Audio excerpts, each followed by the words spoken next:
notice that the government never seems to have the budget for things Americans really need? Free public college? Whoa, buddy. Okay, Americans don't need free public college.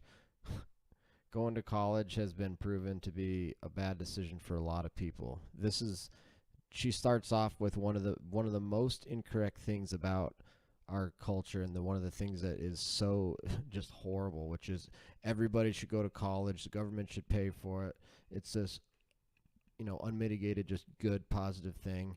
Meanwhile, they're going and getting worthless degrees and going into debt and not even being taught job skills and just basically just a leftist brainwashing machine. And so now she wants the government to fund that. It's a horrible idea.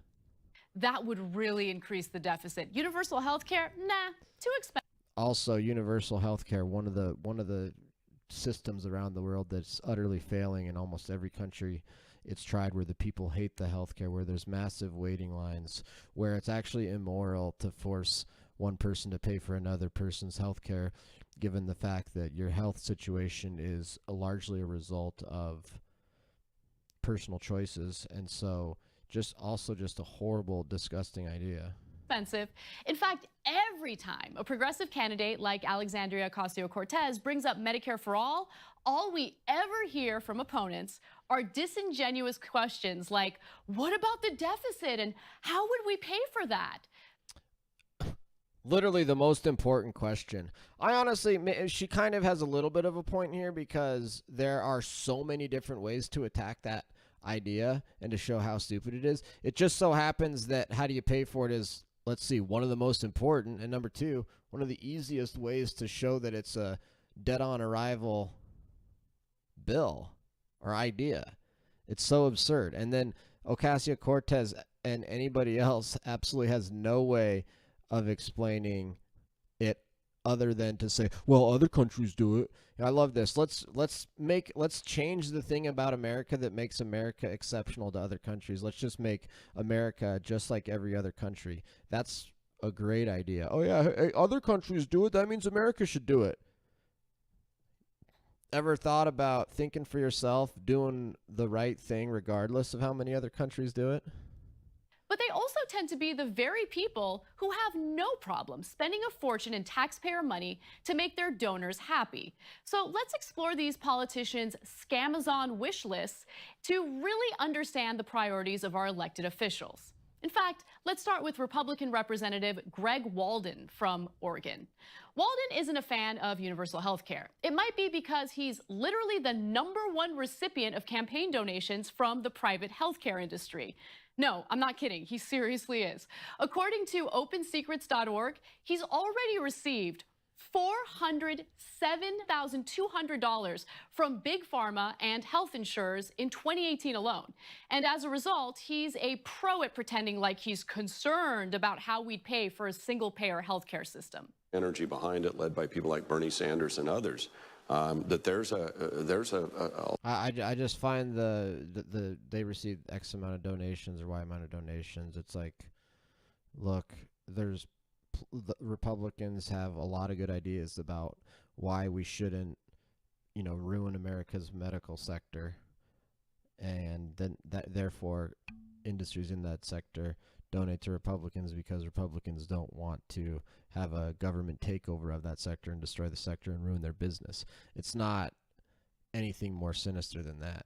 Republicans already like policies that the pharmaceutical industry supports, so therefore the pharmaceutical industry spends the money. Now, is there,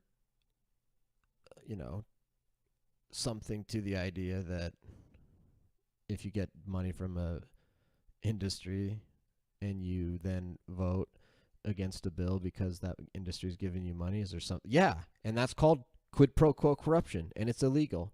And if you ever got caught or ever caught anybody doing it, it's illegal. So if you think that these industries are sending these Republicans little notes that say, oh yeah, if you vote no on this bill, I'll donate money to you, and the liberal response, oh well, it doesn't have to be that obvious, blah blah blah. I'm like, exactly. It's because it's a little bit more nuanced than that, and the Republicans already don't like government takeovers of economic sectors, and so the private actors within that sector are obviously going to support Republicans. So it's whatever. I mean, everybody, the conventional wisdom, which is often wrong, which is just the norm, is everybody thinks, money in politics is so bad, when it's like, do you ever think the real problem is voters not educating themselves and actually making informed decisions at the polls?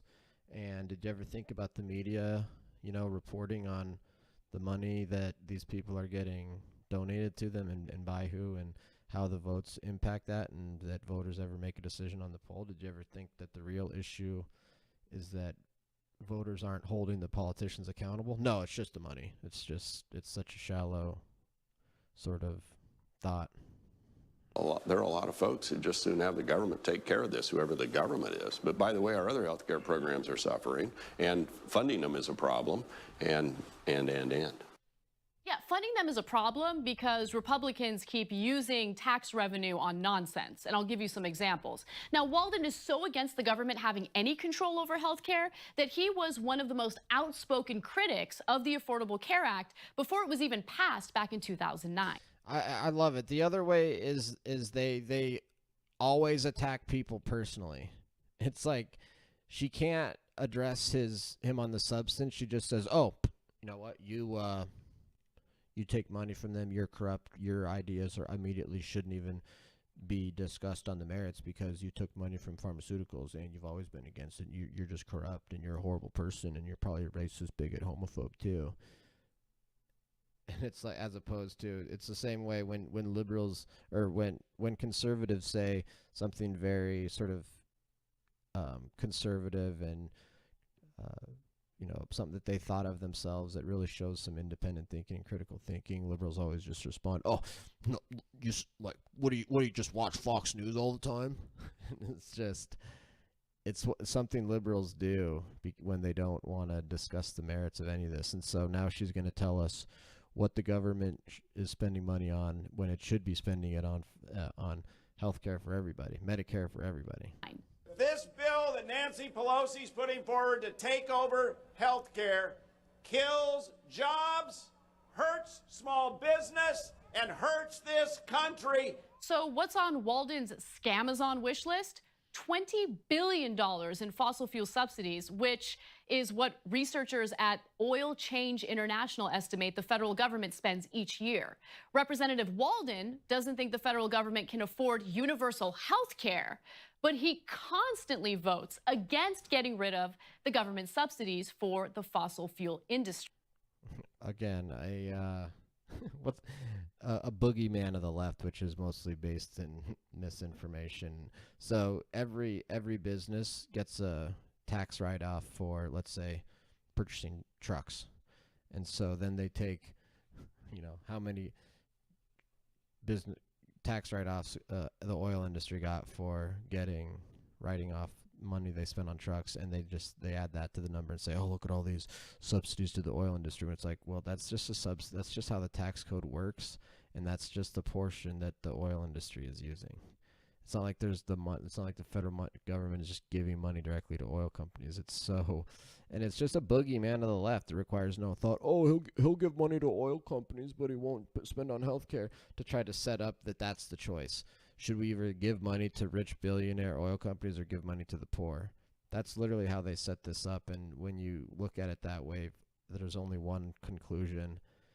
But the problem is that's a totally incorrect way of looking at it, and it's not sophisticated whatsoever.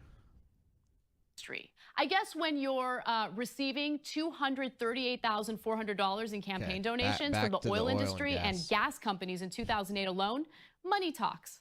House Speaker Paul Ryan, who happens to be the we're almost like halfway into this video, and she hasn't said one substantive thing on the merits. She hasn't explained how she's going to pay for it. Second largest recipient in donations from the healthcare industry, is also very much against Medicare for All.